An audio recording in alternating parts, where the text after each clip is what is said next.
Okay, okay, starting. Okay, so today we thank you for helping to make some conversations in English, because you know our channel is disproportionately Italian, so a little bit of English is okay. So we were talking on the phone about some YouTube videos, some presentation of other people, specifically Rajarshinanda, who is quite good and quite popular spiritualist. Is talking mostly about tantra, about upasana, and the spiritual life in general. So the the podcast was about a very interesting but delicate topic, because many people might be a little bit hesitant about talking about it. But I think it's a very important part of human life, and it's an important part of spiritual life as well. So we can we can call it Brahmacharya, which is usually translated as celibacy. But celibacy is not exactly accurate, because in the general Western and now globalized culture, celibacy means just abstaining from sexual relationships and not being married. You know, when you say someone is celibate, it means they're not married. By extension, they think, people in general, the collective culture thinks that you should be able to have sex only if you're married. So this idea of celibacy is expanded in general, but it's a bit weird, because today, especially after a lot of cultural changes, especially from the 1970s onwards, lots of people are having intimate relationships without being married. It has become quite normal. So we have to find out exactly what is the meaning of celibacy and what is the meaning of Brahmacharya.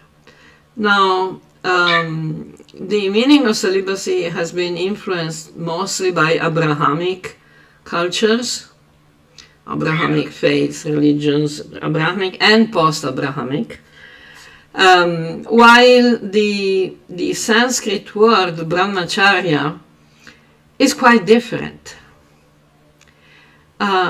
The term Brahmacharya means to behave as Brahman. So what is Brahman? Brahman is a spirit, is our actual identity. We are Atman Brahman. And we are not identified. When we are on the Brahman platform, we are not identified with the body. We may have a body, but we don't believe, we don't feel, we don't think we are the body. And so we also see other people as persons, not as bodies. Now, the intimate relationships, in the sense of romantic or sex relationships, are generally based on the encounter of bodies. Yeah. So the physical part of it is an important part. Although people can have romantic relationships and fall in love and all that, even in long distance relationship, even you never met, you meet over the internet and you fall in love. But the problem is that sometimes it's it's complicated because people don't always tell the truth. Yeah. They want to present themselves in the best possible light, as they say, put their best foot forward. Yeah. Yeah. So then if you finally meet, in person, you can find out, I don't know, maybe that person is married already, has some other relationship that you were not told about, or that's that doesn't correspond with the photo they showed you. Yeah. Yeah. And so on. So that is confusing, because we are not the body, but we have a body. So we need to interact, especially in couple relationship, through the physical contact. Yeah. Now, this cultivation, this focus on physical contact is usually not helping with the spiritual progress, because that tends to reinforce identification with the physical body, with the material body. So, especially when someone is doing some intensive sadhana, yoga sadhana, spiritual vrata, like that, a religious vrata. Usually it is required to focus more on the spiritual side and as little as possible on the physical, material physical side. This doesn't mean that you cannot have physical contact. But when you have physical contact, you still see the person more than the body. You see the soul more than the body. So in that sense, you can follow Brahmacharya even if you have an intimate relationship and you have physical contact in the intimate relationship, but you treat that person, as a soul. Yeah. So you behave as a soul and you treat the other people as souls. Just like, the body is like a clothing, Yeah. So we are not the clothing we wear, but we wear clothes. So we can appreciate the clothes of other people. We can appreciate our own clothes. That doesn't mean we have to identify either us or others or both with the clothes. But how do you treat somebody as a soul when you're with that person, like physically? Like how do you treat them as a soul? You see, let's make an example. So when you first meet a person and you have not developed a soul relationship, you can notice, maybe, let's say you meet a girl, okay? A boy meets girl, okay? So and the girl doesn't look like the dream, shape or form, whatever that the boy has been thinking about. Maybe the girl is too short. Yeah. Maybe she has yellow teeth. Yeah. Maybe, she has a pimple on their nose. I don't know. Stuff like that. Big feet.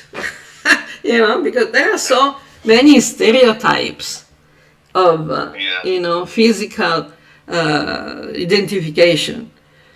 So the present society is pushing people to fulfill the model expectations. So if you are not similar to the model, the ideal model, you need to lose weight, go to the gym and do a facial, do a lot of makeup, stuff like that. Maybe even,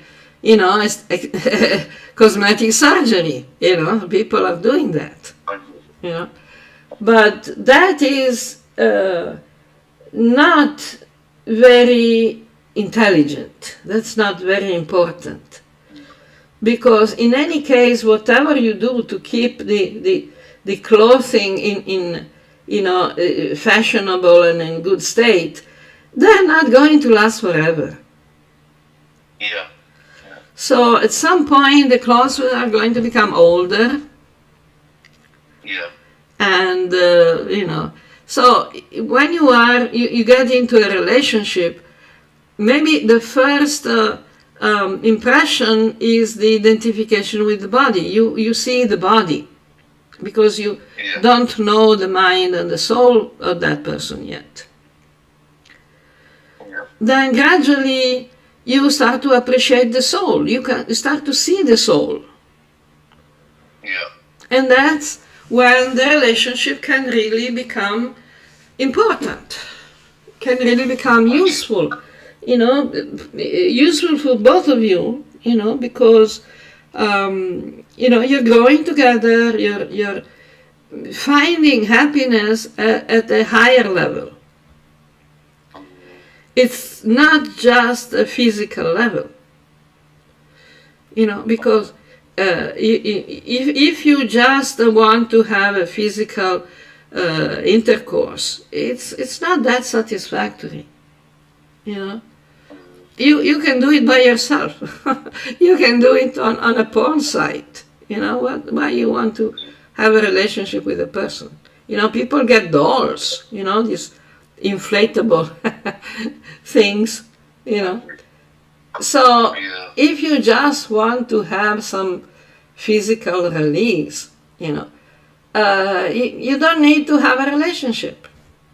That's what most people are tricked into thinking, that you just need to have a physical release because that's the gratification you need. But that gratification is very short-lived. Yeah.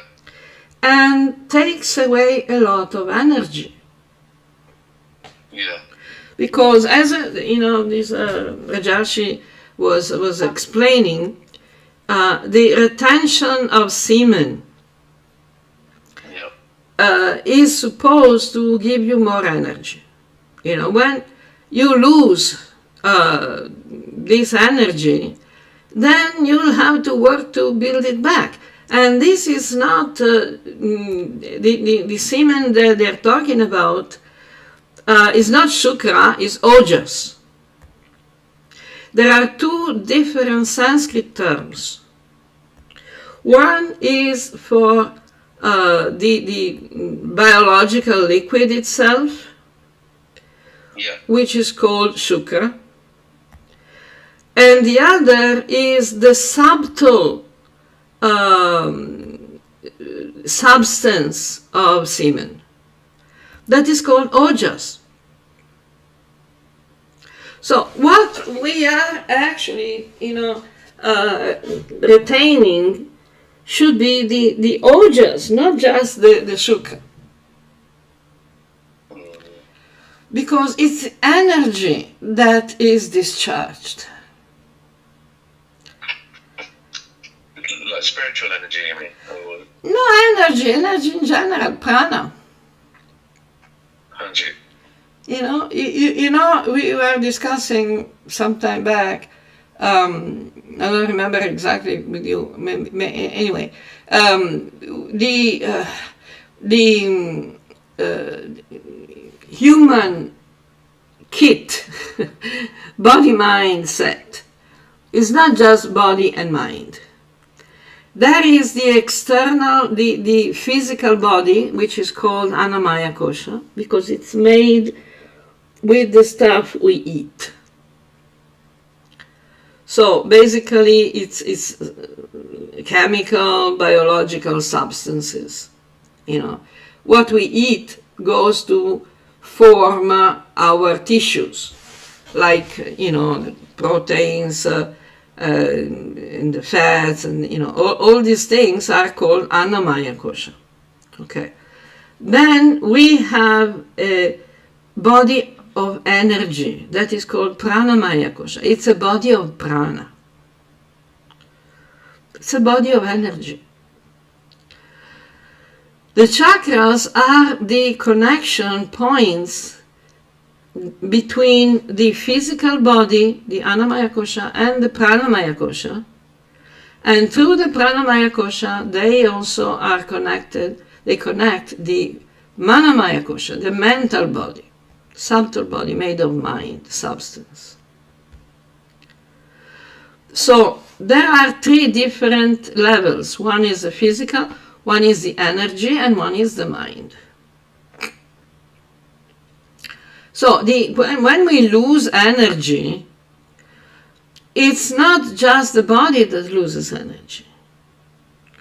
It's a prana that goes with it, and it's a mental effort that goes with it. So we can also become mentally exhausted. And this depends on how much energy we put into the activity. Some activities require more physical effort. Some activities require more prana, more energy effort. And some activities require more mental effort. But some, especially when we engage intimately with another person, all these three levels are involved. If you want to have a real experience, if you just want to have a physical experience, you can, you don't need another person. But if you connect energetically and mentally, sometimes even if you are doing it by yourself without involving another person, you can invest prana and mind. And that can exhaust your energies also on the level of prana and mind. So, very rightly, very correctly, Rajarshi was saying that there is a power, this energy, both physical, pranic and mental. This energy is usually can be invested in spiritual progress. That's the idea of Brahmacharya. Now, it's not just abstaining from contacts, from sexual activities. It's also directing one's energies in a better direction, a higher direction. That's why it's in tantra and yoga is not just called abstention, not just Brahmacharya, there is another term that is Urdhva Reta. Means you can, through the yoga and the tantra, which is the same thing, tantra and yoga are the same thing, there are techniques and ways to make this ojas, this energy, physical, pranic and mental, rise up through the spinal column, through the Sushumna. And this gives so much energy. You know, it is a completely different experience. And this can also happen within some of the practices of Tantra that people have associated with physical sex, which in Tantra they're called Maitruna. You heard about, in Tantra there are the 5 M's, the Panchamarkara. Sorry, I haven't. Okay. No, I haven't heard. Okay, no problem. Panchamarkara are the 5 items that begin with the letter M. Makara means letter M. Pancha means 5. Okay. So the 5 things that start with the letter M in the Tantra are Mamsa, Matsya, Mada, Maitunya, and Mudra. Mamsa and Matsya are meat and fish. Mada means intoxicant, it means liquor, usually. Maituna means mating. And mudra is quite interesting because it's both the equivalent of asanas for the hands, so they're gestures of the hands, and it can also refer to roasted grains, like roasted legumes. You know, in India you have these roasted chickpeas, roasted chana, roasted moong, dal, and it's a very popular snack, because it's very tasty. It doesn't take a lot of spices or something, you just roast them with a little oil, you fry them, and that is the easiest form of mudra that people on the lower, most primitive level of Tantra practice, of Tantra sadhana, are usually engaging in. So, in the Tantra and yoga and so on, there are 3 levels of sadhakas. The lower level is called Pashu, which means not very different from animals. Pashu literally means animal. So a sadhaka who's only, who's still identified with the body, is focused on the body, is called a Pashu. So for this type of sadhaka, the guru gives some particular practices that can help progress. Then with progress, one comes to the level of Vira, which in Sanskrit means hero, in the sense of human being. So a Vira sadhaka is someone who is a little more refined, is more controlled, and not so attached to the material identification and material gratification. So, for example, for a Pashu sadhaka, Mamsa and Matsya means really, actually, meat and fish. But they have to be consecrated through particular rituals. It's not just that if you want to engage in Tantra sadhana with meat and fish, you just go to McDonald's. It doesn't work like that. So what is needed is, if you still want to eat meat and fish, you can do that, but you have to go through particular rituals. You have to choose the appropriate type of animal, and you cannot do it every day casually. You have to do it also only, for example, once a month, and you have to go through all the rituals, so that the Pashusadhaka is trained to understand that eating non-vegetarian food is not a casual thing. Something that requires the proper attitude, the proper consciousness. And so gradually, the Pashusadhaka becomes detached.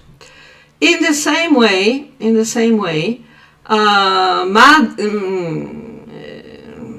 Mada, which is liquor, it's not necessarily just liquor. It could be bhang. It could be any, or herbs, as you can say. Psychotropic substances, which are not so bad in themselves, but they need to be used properly. They cannot be used casually for entertainment purposes. They have to be used in a particular ritual. So gradually, the work on the consciousness becomes effective. Like, it's all tantra and yoga, especially in the tantra forms, in the Shaiva and Shakta, especially forms. The work is a work on consciousness. It's not superficial, ritualistic, activities, techniques. It's about consciousness. The technique works on the consciousness. And in the same way, Maituna, which is at the Pashu level, it's a sexual encounter. It must also be done in a proper way, through the appropriate rituals, and it's not just some gratification by which you get a release of energy and you feel better, you smoke a cigarette and, you go back, sleep. That's not Tantra.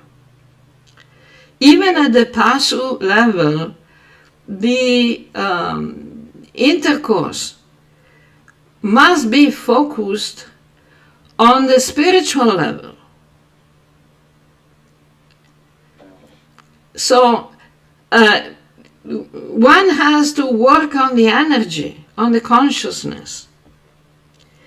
And through this application of the Makara, one comes to become detached from the material identification, from material consciousness.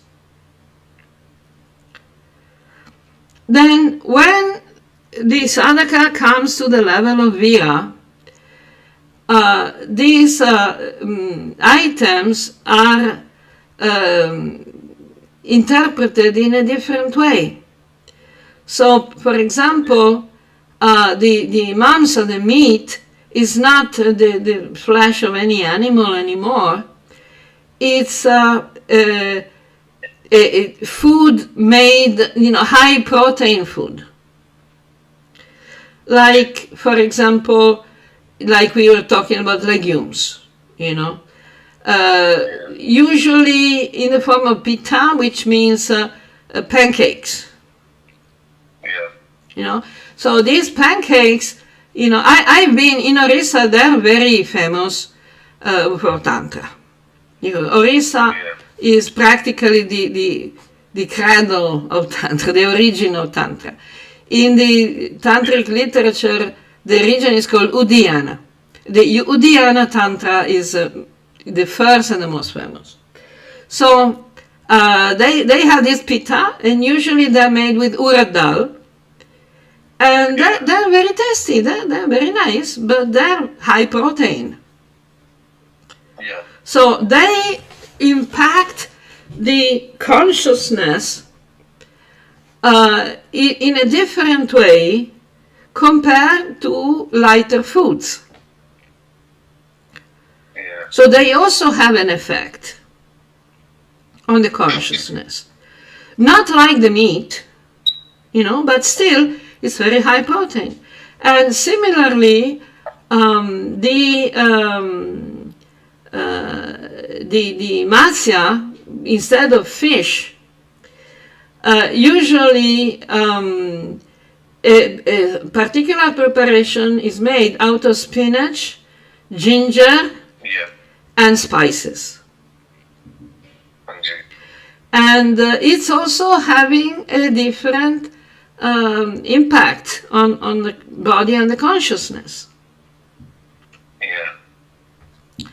So it's more elevated than the pashu level, but still it's on the material level, you know, physical level.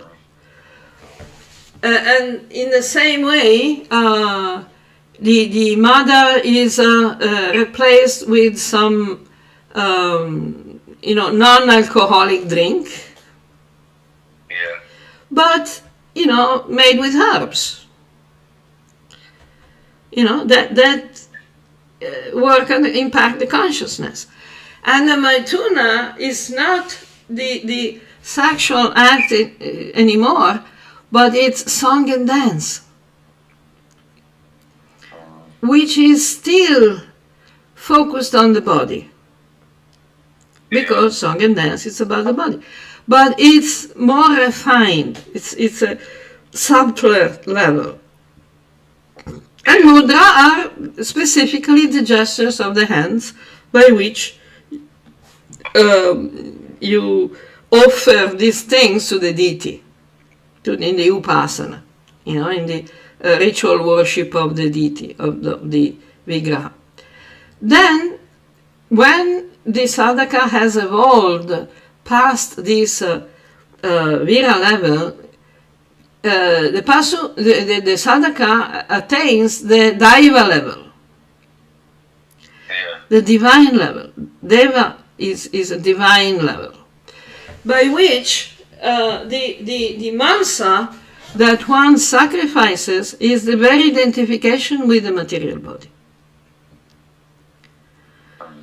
And the matsya is the very identification with the subtle mind. You know, the mind is like a fish. You know, you have seen fish move. You know, they're very restless. And they're very whimsical, they're very spontaneous. You know, just bloop, bloop, bloop, they move like that, you know, and the mind is very similar to that.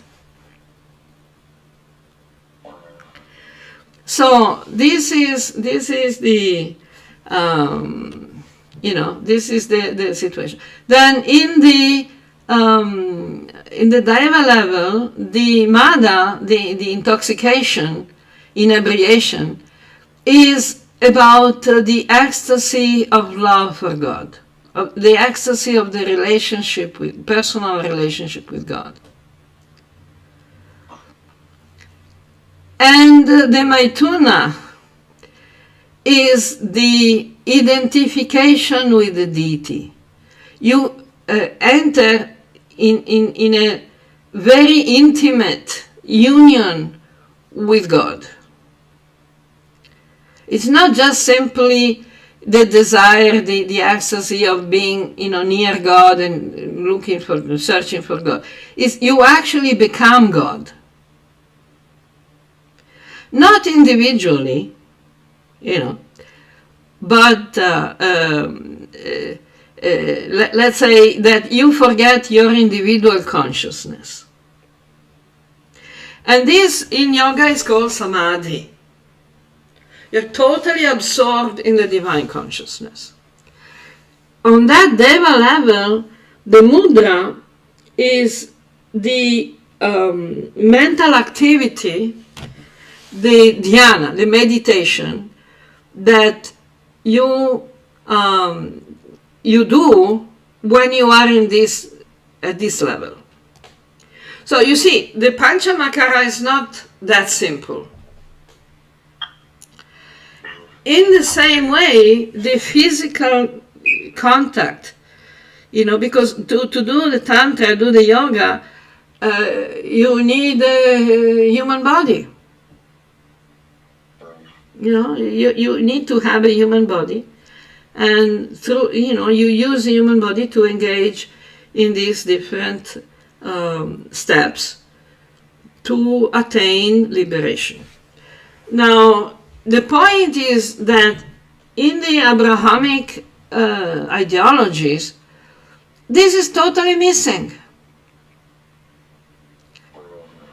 In the Abrahamic ideology, the point is that they tell you, you are the body. And you have a soul. Where? I don't know. They don't know. They're not concerned about where. So, this is very confusing, because if you think you are the body, and you don't know what the soul is, then of course everything will be focused on the body. So this is the misconception, the misunderstanding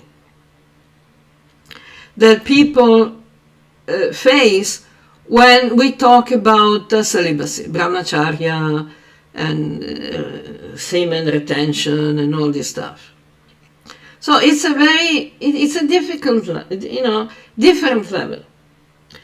So at the same time, one problem is the always coming from the Abrahamic mentality, is the idea that the body is bad.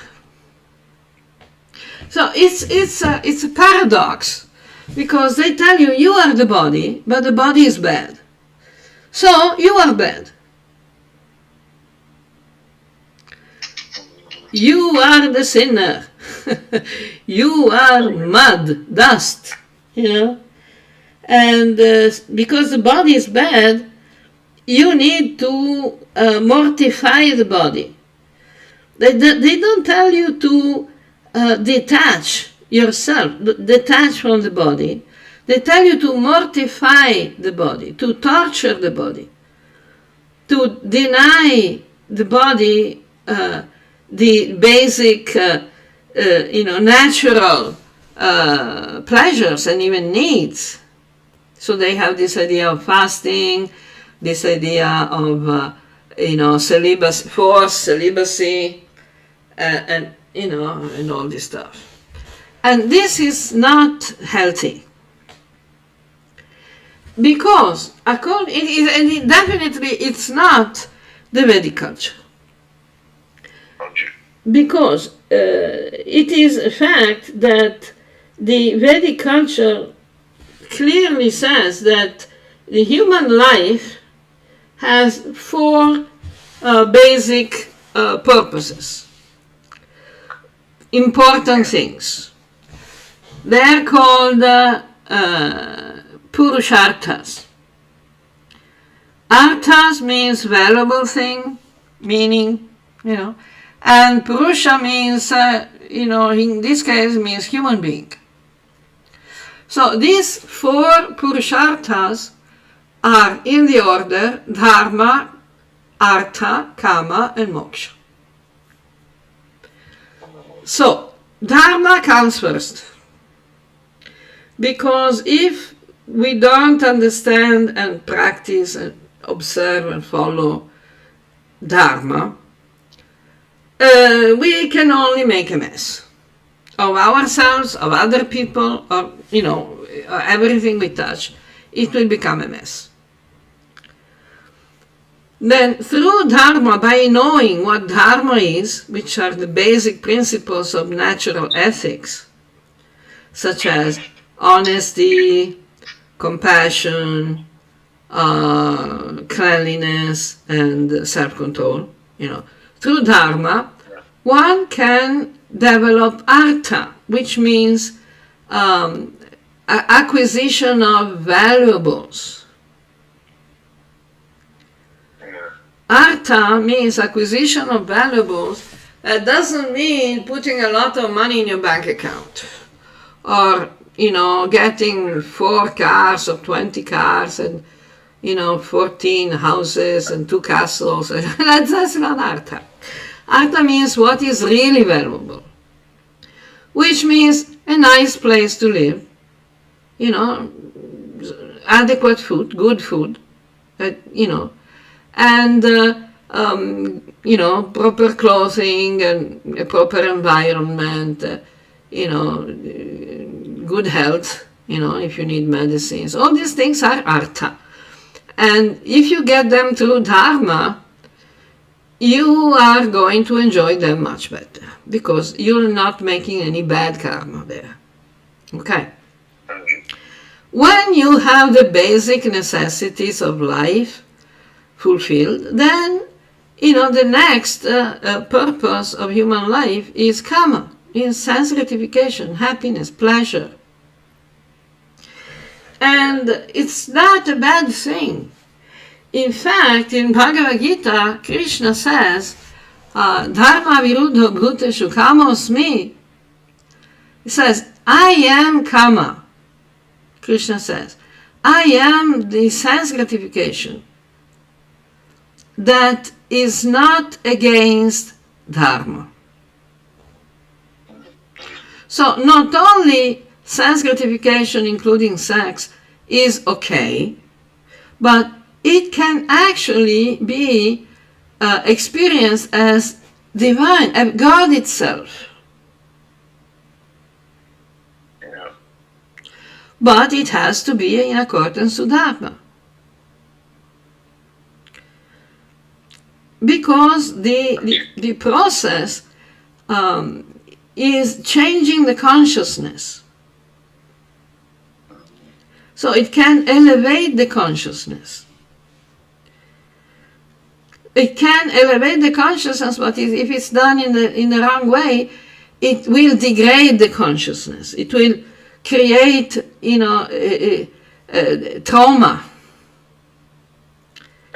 That is the thing that most can, if it's done in the wrong way, can create the worst trauma that we carry from lifetime to lifetime. But if it's done properly, it develops our consciousness, and that we also carry from lifetime to lifetime. And finally, the fourth Purushartha is moksha, which means liberation. Liberation from what? From conditionings. It means that now your consciousness is happy anyway, even if you don't get any of the other stuff. So you are free from all needs. Of course, the body and the mind, we still need some stuff to carry on. But it's different, because you're not trying to find your real happiness and purpose of life there. Because your purpose of life now is liberation, is being free. And being free, truly free, means being happy. So, you see, you have seen that video, that podcast. And you see, what they said, what the Rajarshinanda and the other guys were saying, it's okay. But that's not sufficient. Yeah. Because they are still largely influenced by the Abrahamic concepts. they still have some, actual knowledge. They have some actual knowledge, some actual realization, but they're still burdened by a lot of Abrahamic cultural superimposition, so they cannot really have the best and most complete vision and understanding of the subject. Okay, so you wanted to you want to do you have any questions? Yes, I'm just taking it all in. Yeah, no, It's a lot of stuff. Very interesting. And yeah, so like obviously, I know you mentioned that in a relationship, in a healthy manner, the having intercourse is, and that those relations is okay. I guess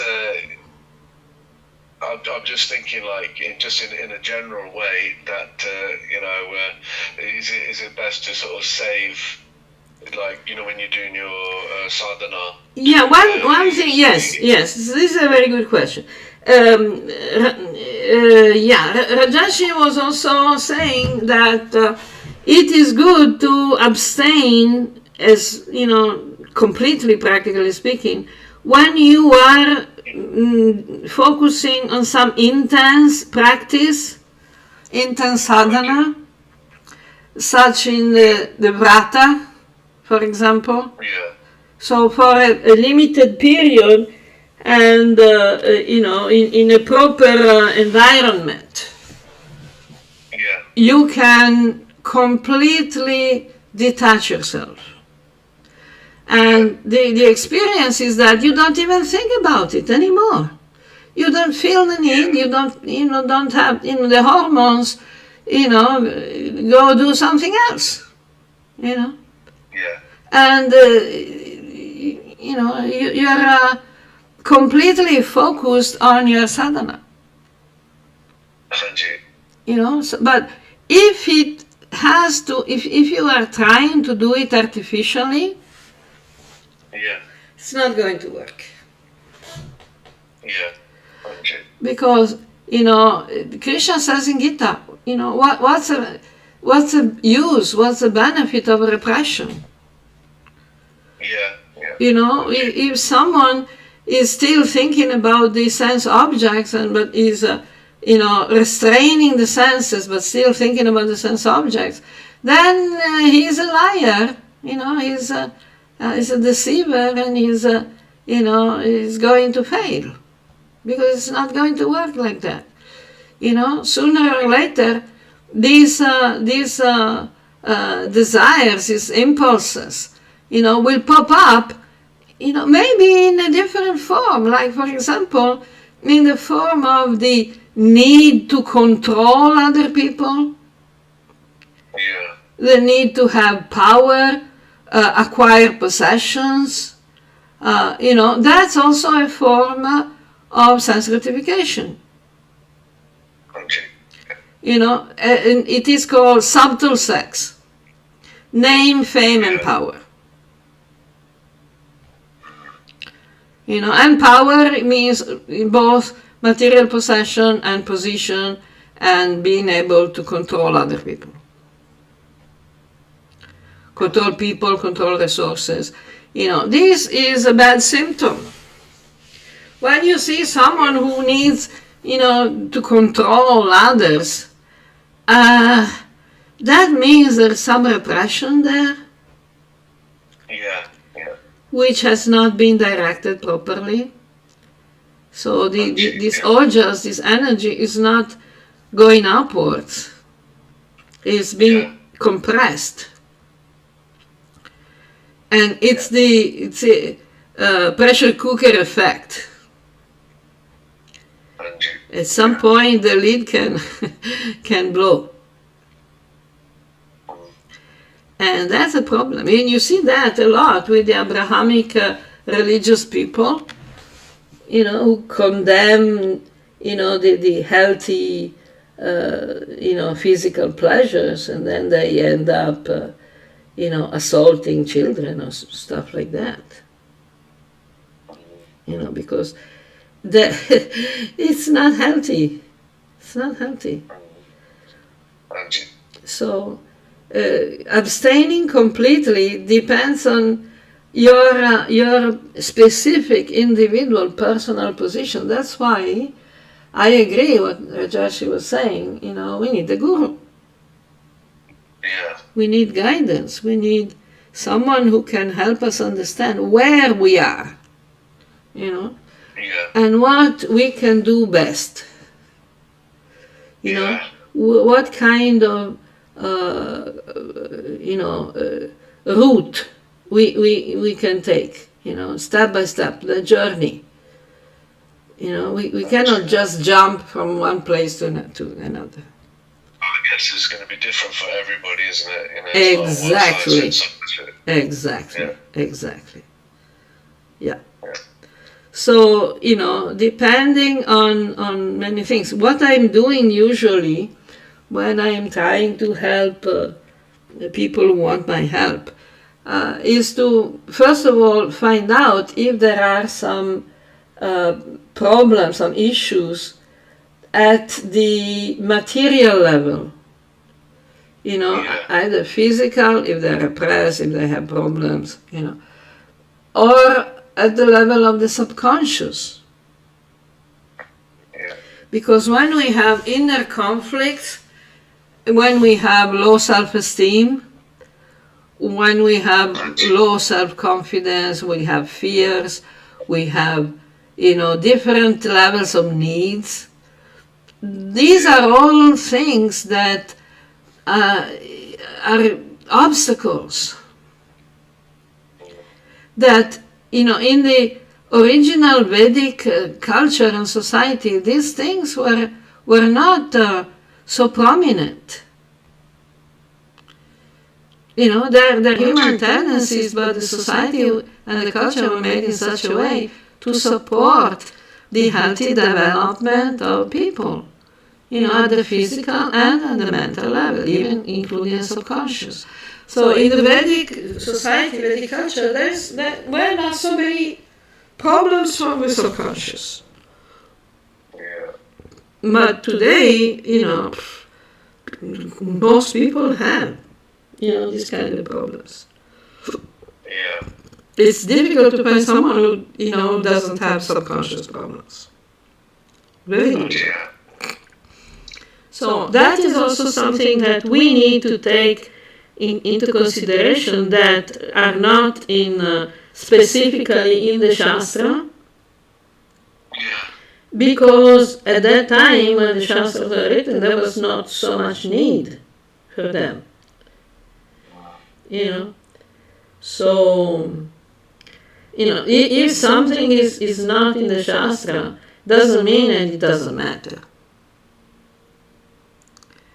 Depends, because we need to understand the basics of Dharma and Vidya, and if they're not detailed in the Shastra, we need to, do some research by ourselves. And see what we can get, what help we can get, even from mainstream academic, psychological, whatever.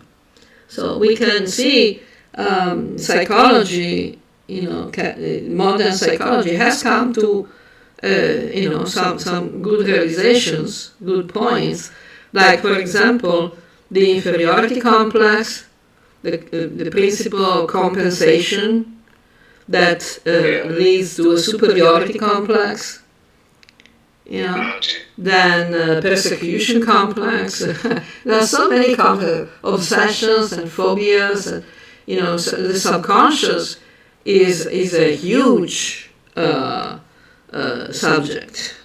topic. And we cannot just ignore it, dismiss it, because it's important. It's preliminary work. But, in regards to the purpose of life, human life is, is engineered with the potential of doing so much more than what usually people do. Yeah, Angie. Okay. Any other point? Any other question?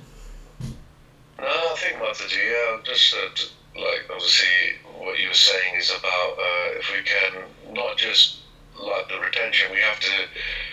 I know not everybody can have a guru, but I guess we can like see like some people may need to release like in a healthy way, or Yeah, exactly. however it may be. Yeah, Everybody's yeah. circumstances are different, isn't it? Yeah, And you but can't say, you see, maybe not everybody can get a guru, but everybody got the Antaryami Param Guru. Paramatma, the inner guru. yeah, That is called the conscience. yeah. Everybody has that. Yeah, Angie. So naturally we feel satisfied or dissatisfied. We feel that something is good or something is bad, something is helping us, something is creating problems for us.